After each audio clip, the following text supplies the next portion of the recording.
Hey, sorry about that. So this Sunday at Life Teen, we talked about the third commandment, keep holy the Sabbath day. Our lives are busy. Sometimes we're so busy that we forget to make time for God. But taking time out of our weeks for the worship of God is kind of a big deal. It's so big a deal, in fact, that God commanded our worship of Him in the 10 Commandments. The third commandment says, "Remember the Sabbath day to keep it holy. 6 days shall you labor and do all your work, but the seventh day is a Sabbath to the Lord your God. In it you shall not do any work." So the Genesis story tells us that God spent 6 days bringing all of creation into being out of nothing.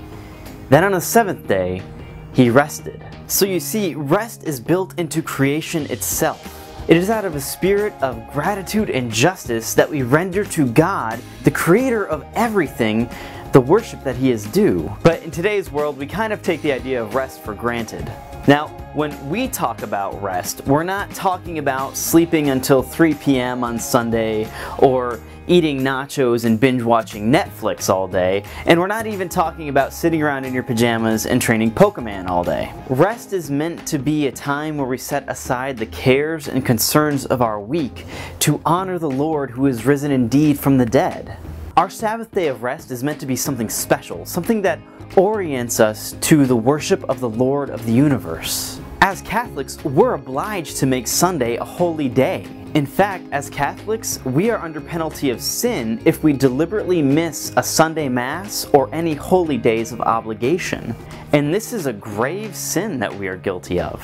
Now I know what you're thinking, it's kind of crazy to have so heavy of an obligation placed upon us. But see, the church makes it a little bit easy for us. The bare minimum we have to give is maybe 1 hour out of our week to attend Mass. So we have 168 hours in our week to do what we need to study, to work, to play, to sleep. We have to give just 1 hour of our time to worship God in the Mass. That's it, 1 hour. So we have 167 hours in the week remaining to do whatever we want with. Except sin. Don't sin. That's bad. The trick is, we're not called to the bare minimum. We're called to give everything to God. Ultimately, we're called to give our very selves to Him and to be transformed by His love. So our challenge to you is to make Sunday count. Make your time at Mass count. So what can you do to make Mass count? How about this? Try to show up to Mass 5 minutes early and go over the readings for the day, and then pray about them before Mass starts. Do something simple and attainable that will allow you to enter into worship in the Mass. Now we ended the night with something called the Lord's Day, where we were able to worship God as brothers and as sisters.